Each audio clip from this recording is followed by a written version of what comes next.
सत्याचा आवाज, खोट्याला चोप देणार. आपण पाहत आहात जनशक्ती लाईव्ह न्यूज. निर्भीड बातम्या, निडर पत्रकारिता.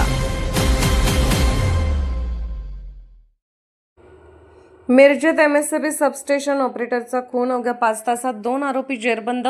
मिरज शहरातील कृपामाई एमएससीबी सबस्टेशनमध्ये कार्यरत असलेले सबस्टेशन ऑपरेटर सुधीर पंडित लाटवडे वय 40 राहणार शिंदेवाडी तालुका कवठेमहांकाळ जिल्हा सांगली यांच्या निर्घुण खून प्रकरणाचा महात्मा गांधी चौक पोलिसांनी अवघ्या 5 तासात छडा लावत 2 संशयित आरोपींना अटक केली आहे.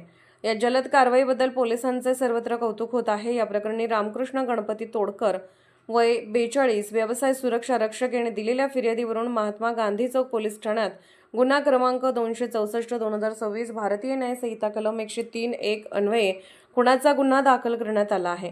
पोलिसांनी दिलेल्या माहितीनुसार दिनांक 29 जुलै 2026 रोजी रात्री 8:10 ते 8:35 या वेळेत कृपामाई एमएससीबी सबस्टेशनच्या ऑपरेटर रूममध्ये अज्ञात व्यक्तींनी लोखंडी बारसारख्या हत्याराने सुधीर लाटवडे यांच्या डोक्यावर चेहऱ्यावर गंभीर वार करून त्याचा खून केला. घटनेची माहिती मिळताच सहाय्यक पोलीस निरीक्षक तथा प्रभारी अधिकारी संदीप शिंदे यांनी तातडीने गुन्हा दाखल करून डीबी पथकाला तपासाचे आदेश दिले.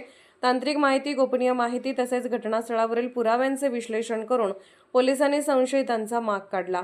तपासादरम्यान सौरभ संतोष निकम वय 23 राहणार एमएससीबी रोड बेडग तालुका मिरज व विनायक विक्रम सावंत वय 22 राहणार दुधगाव रोड बागणी तालुका वाळवा यांनी हा खून केल्याची खात्रीशीर माहिती पोलिसांना मिळाली. त्यानंतर पोलिसांनी शिताफीने कारवाई करून दोघांना अवघ्या 5 तासात ताब्यात घेतले.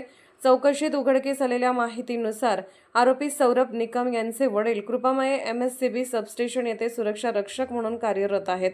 त्यांचा व मयत सुधीर लाटवडे यांच्यात किरकोळ वाद झाला होता. त्या वादाचा राग मनात धरून सौरभ निकम याने साथीदार विनायक सावंत यांच्या मदतीने मोटरसायकलवरून सबस्टेशनमध्ये जाऊन लोखंडी बारने हल्ला करून लाटवडे यांचा खून केल्याची कबुली दिली असल्याचे पोलिसांनी सांगितले.